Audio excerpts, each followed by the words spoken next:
నమస్తే. మనము భగవద్గీతని శ్రవణం చేస్తూ ఉన్నాము. అంటే ఏంటి మనకేంటి బేస్ ఏంటి? అసలు భగవద్గీత విషయానికొస్తే మనకు అవస్థాత్రయం అని ప్రస్థానత్రయం అని 3 ఉన్నాయి. మూడిటిని కలిపి ఏమంటారు? బ్రహ్మసూత్రాలు, భగవద్గీత అండ్ ఉపనిషత్తులు. అల్టిమేట్ ఏంటంటే మొత్తం ఉపనిషత్తుల్లో ఉన్నటువంటి సారాన్ని మనకు తేలిగ్గా అర్థం అవ్వడం కోసం వ్యాస మహాముని ఈ పుస్తకాన్ని రాశారు. గ్రంథమే కాకపోతే ఇది శాస్త్ర గ్రంథం, ఇది స్మృతి అంటారు దీన్ని. ఎందుకంటే క్రోడీకరించి రాసిన పుస్తకం ఇది. ఉపనిషత్తులు వచ్చేసేసి గ్రంథం కిందకి రావు, అవి శృతులు అనమాట, అంటే రిసీవ్ చేసుకున్నవి. లేకపోయినా రాసిన మహానుభావుడు వ్యాసుడు కాబట్టి, ఆయన స్వచ్ఛంద స్థితిలో పరమాత్మతత్వంతో ఆల్రెడీ కనెక్ట్ అయి ఉన్నవాళ్ళు కాబట్టి, వాళ్ళు ఏ విషయం కూడా స్వార్థంగా చెప్పరు కాబట్టి, అది మనం 100% మనం దీన్ని విని తర్వాత దీన్ని మననం చేసుకొని తర్వాత ఆ ధ్యాసలో ఉండి తర్వాత సాక్షాత్కారం పొందటం. సాక్షాత్కారం అంటే ఇక్కడ ఏదో స్వర్గం ఉంటుంది, ఇంత ఉంటుంది, ఏం చెప్పలే. అల్టిమేట్గా ఈ బుక్లో చెప్పింది ఏంటి? మన జీవన విధానం చెప్పారు. జీవన విధానం అంటే ఏంటి? జీవన విధానంలో మన దగ్గర ఉన్నటువంటి పరికరాలు ఏంటి? మన జీవనానికి జీవనం అంటే లైఫ్. ఇప్పుడు మనకి లైఫ్ ఉంది కదా, అంటే మనకి ప్రాణం ఉంది. ఆ ప్రాణంతో పాటు మన దగ్గర ఏముంది? మనకు ఒక మనస్సు ఉంది. మనసన్నా, జ్ఞానం అన్నా, ఆలోచనలన్నా, ఐడియాస్ అన్నా ఒకటే, అది ఉన్నది. ఈ 2 పరికరాలు, ఈ 2 కలిపి, ఈ 2 ఉన్నాయి కాబట్టే శరీరం ఉన్నది. అంతే తప్ప శరీరం ఉన్నవి కాబట్టి ఆ 2 లేవు. అవి 2 ఉన్నాయి కాబట్టి మన శరీరం ఉంది. ఆ 2 వెళ్ళిపోయినాయి అనుకో, మన శరీరం పడిపోతుంది. అల్టిమేట్ ఏంటి? మన ఋషులకు కానీ మనం కూడా అంటే పరిశీలన చేసి అర్థం చేసుకుంటే ఏముంటుంది? మనకు 5 విషయాలు బాగా కనపడుతున్నాయి. ఏం కనపడుతున్నాయి? పంచభూతాలు, భూమి ఉంది, నీళ్లుంది, అగ్ని ఉంది, వాయువు ఉంది, ఆకాశం ఉంది. అలాగే ఆ 5 తత్వాలకు అనుగుణంగానే మన శరీర తత్వం ఉన్నది. మన శరీరంలో కూడా జ్ఞానేంద్రియాలు ఉన్నాయి. జ్ఞానేంద్రియాలు వచ్చి ముక్కు, ఆ తర్వాత నాలుక, రుచి మాట్లాడటానికి, తర్వాత వచ్చి కళ్ళు, ఆ తర్వాత హృదయము, ఆ తర్వాత వచ్చి శబ్దం, ఆకాశం. అంటే ఏంటి? 5 పంచభూతాలకు అనుగుణంగానే మన దగ్గర పంచభూతాలకు సంబంధించి మన దగ్గర ఉన్నటువంటి పరిస్థితి ఉన్నాయి. వీటికి అనుగుణంగానే మన దగ్గర పంచకోశాలు ఉన్నాయి. ఏంటి? అన్నమయ కోశం, మనోమయ కోశం, ప్రాణమయ కోశం, విజ్ఞానమయ కోశం, ఆనందమయ కోశం. అంటే ఇంత దూరం పెద్దగా సబ్జెక్టు తీసుకొని బురజడగొట్టుకోవాల్సినటువంటి అవసరం ఏమీ లేదు. కాకపోతే వాళ్ళు ఏంటి, ఏమీ తెలియకుండా ఎలా ముందుకెళ్తారు అని ఏదో వాళ్ళకి తోచింది వాళ్ళు చెబితే మనకు తోచింది మనకు అర్థం చేసుకోవటం అనమాట. ఇక్కడ అల్టిమేట్గా జీవన విధానం అంటున్న ఎందుకు చెప్తున్నాము? వీటిని నడిపించేది ఎవరు? Excuse me. ఈ ఇంద్రియాలను నడిపిస్తున్నది ఎవరు? మనసన్నా, బుద్ధన్నా, చిత్తమన్నా, అహంకారం అన్నా, మళ్ళీ 4 స్ట్రక్చరల్గా ఒకటే, కాకపోతే ఫంక్షన్స్ తేడా. అవేవి ముద్దలు ఎక్కడో మన ఎత్తులో ఏం పెట్టుండవు. మనసు అంటే మన ఆలోచనలు ఎక్కడి నుంచి వస్తున్నాయి? మన జ్ఞాపకాల నుంచి వస్తున్నాయి. ఈ బుద్ధి ఏం చేస్తుంది? వివేకమైన బుద్ధి అయితే ఇదిగోనమ్మా, ఇది మంచి దోవో, దీనివల్ల నువ్వు టెన్షన్ పడకుండా ఉంటుంది. బుద్ధికి వివేకం లేదనుకో, అవన్నీ నువ్వు వినాల్సిన అవసరం లేదు, నీ పని నువ్వు చెయ్యి, నువ్వేం చేసినా నువ్వు హ్యాపీగా ఉంటావని చెడ్డదోవకి తీసుకెళ్తుంది. ఇది ఎక్కడుంది? అన్నీ మనలోనే ఉన్నాయి. ఆ తర్వాత ఇవన్నీ చేసేది ఎవరు? అహంకారం అంటే శరీరం ద్వారా చేస్తుంది. అంటే మన దగ్గర ఉన్నటువంటి 3. ఇప్పుడు వేటి మీద మనం పనిచేసుకోవాలి? జీవన విధానం అంటే శరీరం ఉంది, మనస్సు ఉంది, ప్రాణం ఉంది. ఈ 3 ఉన్నాయి. ప్రాణం, మనసు కలిసే ఉంటాయి. ప్రాణం అంటే కదులుతూ ఉంటుంది, మనసు అంటే ఆలోచిస్తూ ఉంటుంది. మనసు ఆలోచిస్తుంది కానీ అది ఏమీ పనులు చెయ్యదు. చేసేది ప్రాణం ద్వారా శరీరం చేస్తుంది అనమాట. ఈ 3 ఉన్నాయి. మీరు ఏ ఆధ్యాత్మిక గ్రంథం అన్నా తీసుకోండి, ఏ పూజా విధానం అన్నా తీసుకోండి, మొత్తం చెప్పింది ఈ అష్టప్రకృతుల గురించే చెప్పటం జరిగింది. అష్టప్రకృతులు అంటే పంచభూతాలు. మీరు మామూలు పూజ చేసేటప్పుడు కూడా మీరు అబ్జర్వ్ చేయొచ్చు. పంచభూతాలు, ఆ తర్వాత ప్రకృతి వచ్చి ఈ 3. ఇప్పుడు మన వాళ్ళు ప్రకృతి కోపం వచ్చింది అంటే ప్రకృతి అంటే సపరేట్గా లేదు.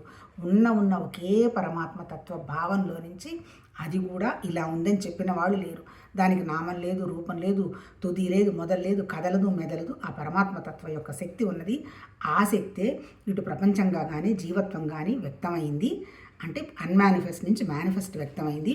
అందుకని ఆ శక్తే ఈ శక్తి ఇక్కడ కూడా ఉన్నది. కాకపోతే ఈ శక్తి ఏం చేసింది? లిమిటెడ్ ఏరియా తీసుకొని నేనే శరీరం, నేనే మనసు, నేనే ప్రాణం అనే, అది కూడా అంతమందికి ఉంటుందో మనకు తెలియదు. నేనే శరీరము, నాకున్నటువంటి ఈ కోరికలన్నీ నాకు నెరవేరిపోవాలి, నాకు చాలా పేరు ప్రతిష్టలు వచ్చాయి అనేటువంటి దీంట్లో కొట్టుకుంటూ అందులోనే మనమందరం ఉన్నాం. ఇక్కడ ఎవరు సపరేట్గా ఎవరేం లేరు, అందరం అదే స్థితిలో ఉన్నాం. కాకపోతే ఋషులు ఏం చేశారు? ఇవి కాదయ్యా, మీకు తెలియని విషయం గురించి కనుక మీ మనసు పెట్టి దాన్ని మీరు విచారణ చేసుకుంటూ పోతే మీ బుద్ధికి వివేకం పెరుగుతుంది. అప్పుడు నీకు సత్యమేదో అసత్యమేదో తెలుస్తుంది అని చెప్పటం జరిగింది. నేను చెప్తున్న ఈ పాయింట్ల మీదనే ఎంటైర్ భగవద్గీత కూడా ఉంటుంది, అంతకంటే ఏం లేదు. ఇప్పుడు మనం ఏం చదువుతున్నాము, ఇప్పుడు ఫస్ట్ చాప్టర్ ఏం చెప్తున్నాడు భగవద్గీతలో, అర్జున విషాద యోగం మొదటి చాప్టరు. ఏమన్నాడు అర్జున విషాద యోగంలో, నాకు యుద్ధం చేసే శక్తి లేదు, నా వాళ్ళని నేను చంపను, యుద్ధం లేకపోతే ఇంకేదైనా పోయి పని చేసుకొని బతుకుతాను కానీ నేను చెయ్యను అంటాడు. దానికి ఇప్పుడు భగవాన్ మొదలుపెట్టి చెప్తాడనమాట. ఏంటి, ఏ పుస్తకమైనా ఏ పూజ అయినా మనం చేసేటప్పుడు స్టాండ్ పాయింట్ ఏంది అని అర్థం చేసుకోవాలి. స్టాండ్ పాయింట్ అనేది ఏం లేదు, ఏ పాయింట్ మీద ఈ బుక్ రాయడం జరిగింది మనకి ఇస్తారు కదా. ఇప్పుడు మనం ఒక వేరే పుస్తకం ఉందనుకో, డెఫినేషన్ పాయింట్ కనుక చదివితే ఆ పుస్తకం ఆబ్జెక్ట్ మనకు అర్థమైపోతుంది నార్మల్గా. అంటే ఇప్పుడు ఇక్కడ కూడా ఏంటి ఈ పుస్తకం, ఈ భగవద్గీత ఆబ్జెక్ట్ ఏం చెప్పాడు, జీవన విధానం అనేది 100% కరెక్ట్. ఎక్కడ నువ్వు దేవుడికి పూజ చేయమని చెప్పలేదు, తర్వాత స్వర్గం నరకం ఉందని అనేం చెప్పలేదు. ఇప్పుడు సెకండ్ చాప్టరే మొత్తానికి గిస్ట్ ఇచ్చినట్టుగా అనిపిస్తోంది. ఏం చెప్పాడు అందులో, జ్ఞానం గురించి చెప్పాడు, కర్మ గురించి చెప్పాడు. జ్ఞానం అంటే ఎక్కడ, మన మనసు, అంతే కదా. జ్ఞానం అంతే కదా.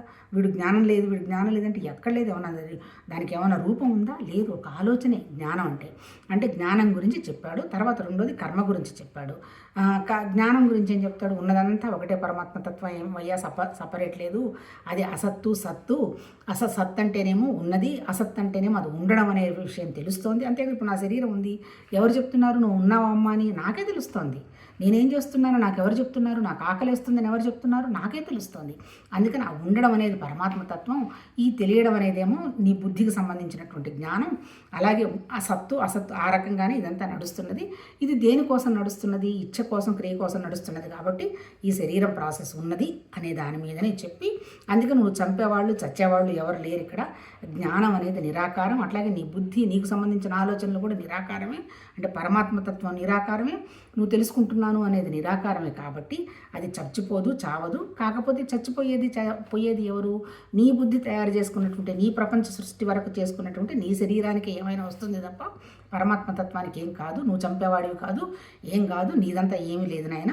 నువ్వు ఆ భావంతో ఉండు, అంతా భగవతత్వమే జరుగుతుందని కనుక భావం ఎప్పుడైతే వస్తుందో అప్పుడు నువ్వు హ్యాపీగా శాంతిగా ఉంటావు.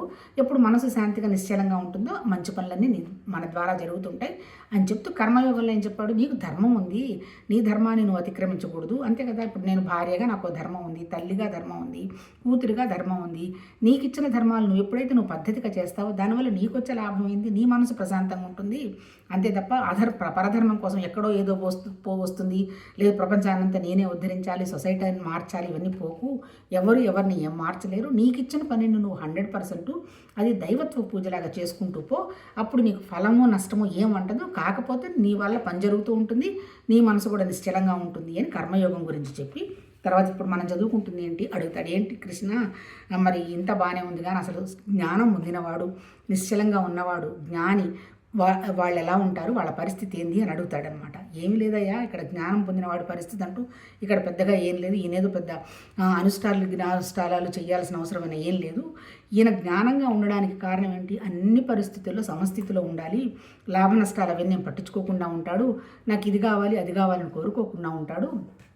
మరి ఈ స్థితి వాళ్ళని జ్ఞాని అంటారు. మరి ఎట్లా ఉండగలుగుతాడు అంటే, ఆత్మకు సంబంధించి లోపల ఏం జరుగుతుంది అనేటువంటి పరమాత్మకు సంబంధించినటువంటి జ్ఞానం గ్రహించాడు. అది ఎక్కడో బయట లేదు, ఇక్కడే ఉందనేటువంటి విషయాన్ని గ్రహించి చూస్తూ ఉన్నాడు కాబట్టి జ్ఞాని అని అంటాడు. ఆ తర్వాత ఇంకేం అడుగుతాడు, ఇప్పుడు మనం నిన్న 57వ శ్లోకం వరకు చదువుకున్నాం అనమాట. ఏంటంటే దేని మీద అంటే సమత్వంగా ఉండేవాడు, ఎక్కువ టూ మచ్ దాన్ని ఏమంటారు రియాక్షన్స్, నాకు అదేదో కావాలి ఇటువంటివన్నీ లేకుండా మామూలుగా తన పని తన ద్వారా జరుగుతున్న ప్రాసెస్లో ఉంటాడు. ఎందుకు ఉంటాడు, ఇప్పుడు పరమాత్మతత్వం ఎట్లా ఉంటుంది, ఆయన ఏమన్నా కదులుతూ నాకింత శక్తి ఉంది అంత శక్తి ఉందని ఏమన్నా చెప్తున్నాడా, ఆయన వ్యక్తం కాని స్థితిలో ఉన్నవన్నీ నుండి వ్యక్తం అవుతున్నటువంటి స్థితిలో అన్నీ కనపడుతూ ఉన్నాయి. అట్లాగే జ్ఞానం తీసుకున్నవాడు ఏమంటాడు, ఇదంతా ఒక నాటకం జరుగుతోంది, దీనికంతా నేను స్ట్రగుల్ పడక్కర్లేదు, రియాక్షన్స్ పెట్టుకోక్కర్లేదు, పోట్లాట్లు పెట్టుకోక్కర్లేదు, గొడవలు పెట్టుకోక్కర్లేదు, ఇవి సహజంగా వస్తూ ఉంటాయి పోతూ ఉంటాయి. నిన్నటిదాకా నువ్వు చాలా గొప్పవాడు అనుకున్నవాడు రేపు నువ్వు గొప్పవాడివి కాదు అనొచ్చు. అంతే ఇప్పుడు మనం చూస్తున్నాగా, నిన్నటిదాకా ఆకాశంలో ఎత్తేసిన వాడు సడన్గా ఇది ఈ పని చేశాడు ఆ పని చేశాడు అనేటప్పటికీ పిచ్చివన్నీ పెట్టేస్తున్నారు. అంటే వాళ్ళు మనుషులే కదా, ఎవరైనా ఏంటి వెనక్కి తిరిగి చూసుకుంటే ఏ మనిషికైనా ఉండేవి నిన్న మాట్లాడుకున్నాం కదా, ఏమంటారు దాన్ని, ఆకలి, నిద్ర, భయం, మైథునం అందరికీ ఒకటే, పెద్ద తేడా ఏం లేదు.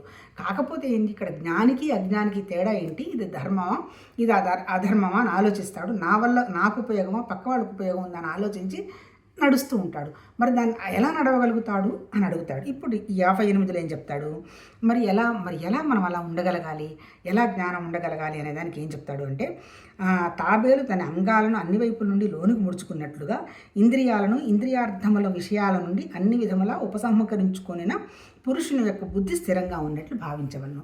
ఇప్పుడు ఇక్కడ ఏం చెప్పాడు, తాబేలుకి ఏమేమి ఉన్నాయి, తాబేలుకి ఏదైనా ఒక ప్రాబ్లం వచ్చింది, లేకపోతే ఏదైనా ఒక కోరిక వచ్చింది, వెంటనే అదేం చేస్తుంది, పారిపోదు. వెంటనే దాని దగ్గర ఉన్నటువంటి అంగాలు ఉంటాయి కదా, కాళ్ళు, చేతులు, తలకాయ, మొత్తం దాని దగ్గర ఒక 6 అంగాలు ఉంటాయట. అవి మొత్తం లోపలికి తీసుకుందిట. ఇక్కడ మనకి చెప్తున్నది ఏంటి, ప్రపంచ విషయాలకు సంబంధించి మనం కూడా ప్రపంచంలోనే ఉన్నాం. పారిపోయే క్వశ్చనే లేదు, పారిపోలేము.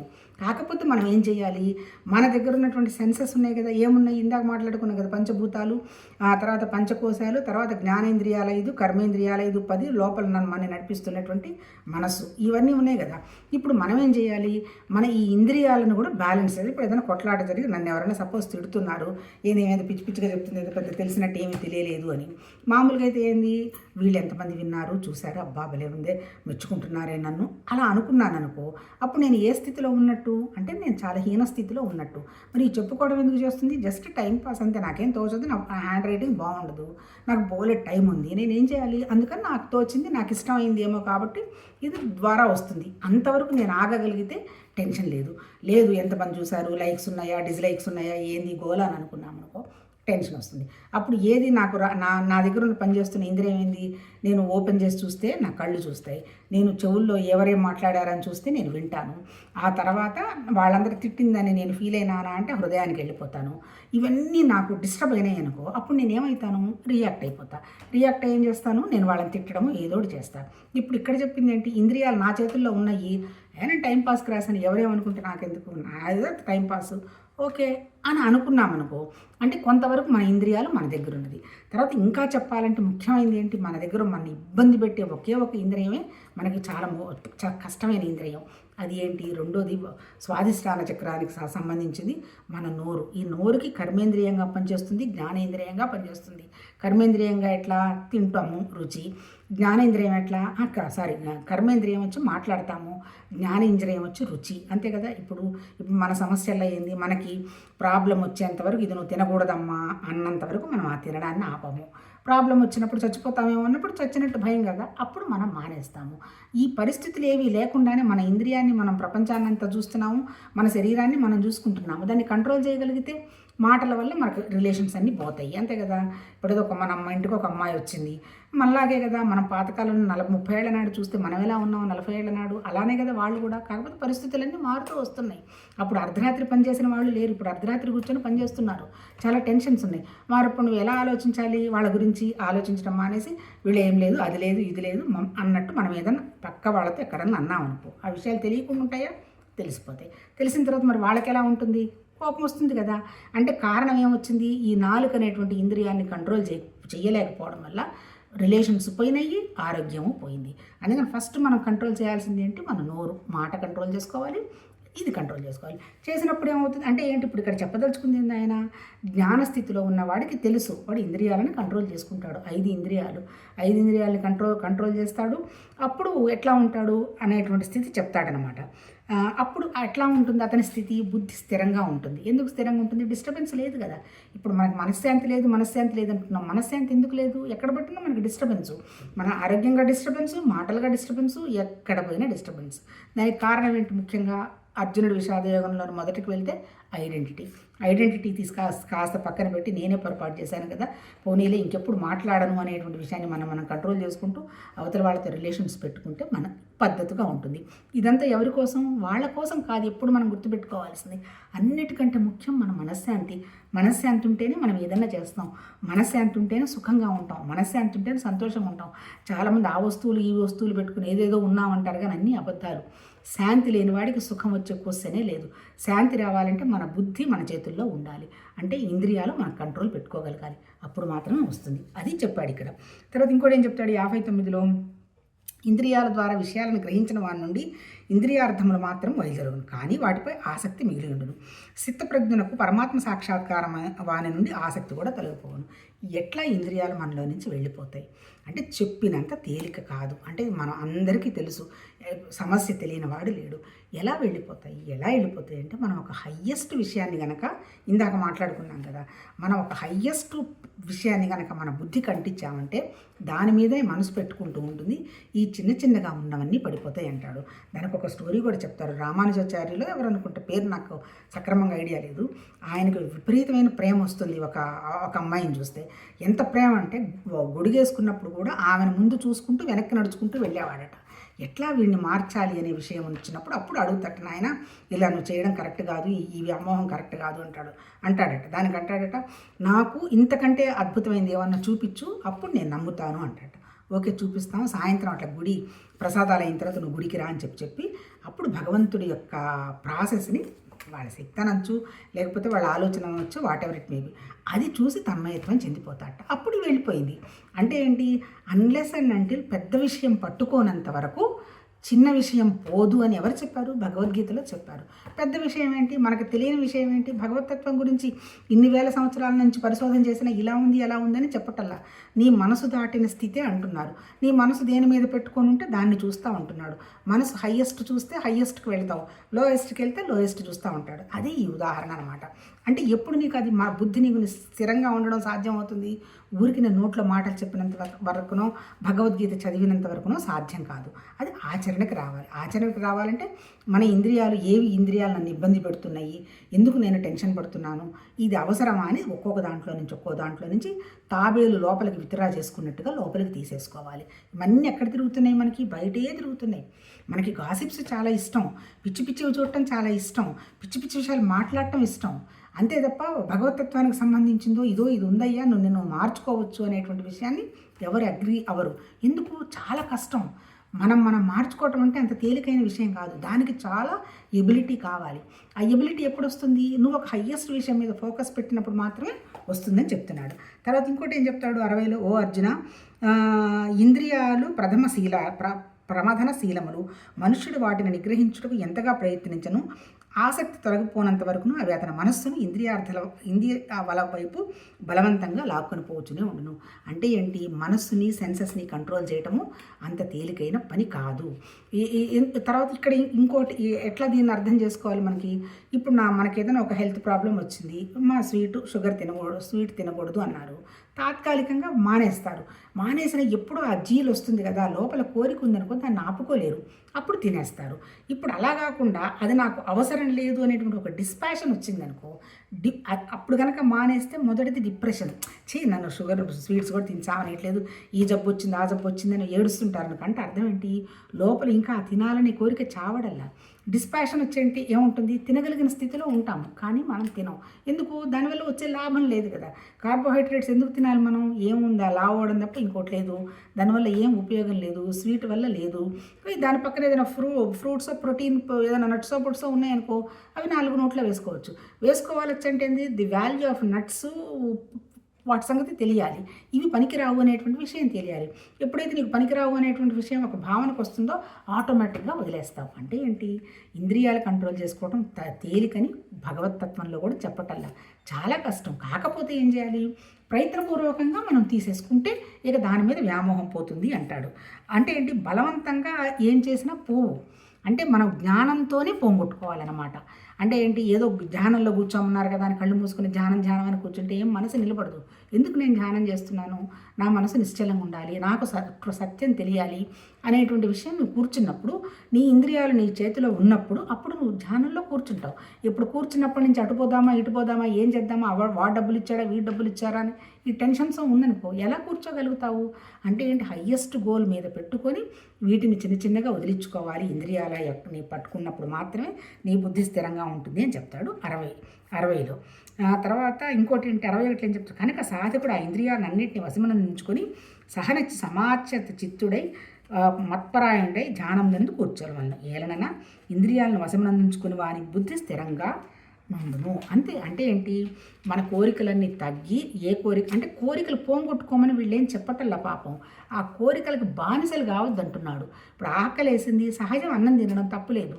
అలాగే నాకు స్టార్ హోటల్ నుంచి ఈ మెటీరియలే రావాలని అనుకున్నాం అనుకోండి, అది కరెక్ట్ కాదు.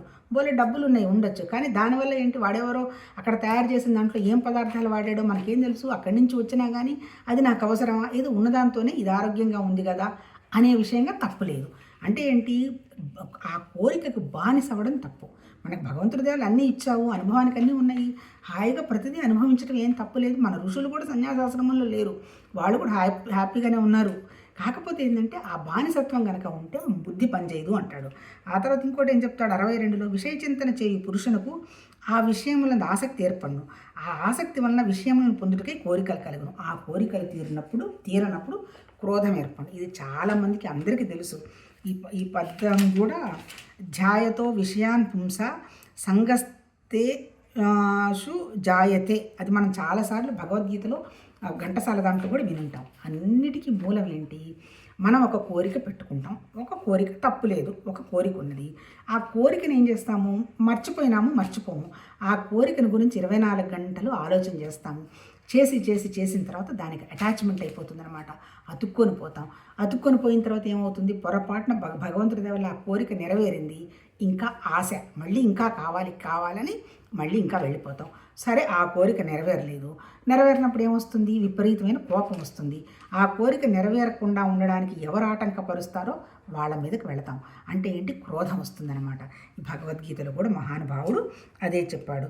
అంటే ఏంటి, అట్టి క్రోధం వల్ల వ్యామోహం కలుగును, దాని ప్రభావము నా స్మృతి చిన్నాభిన్నమగును, స్మృతి భ్రష్టమైనందున బుద్ధి అనగా జ్ఞానశక్తి నశించును, బుద్ధి నాశనం వల్ల మనుషుడు తన స్థితి నుండి పతనమగును.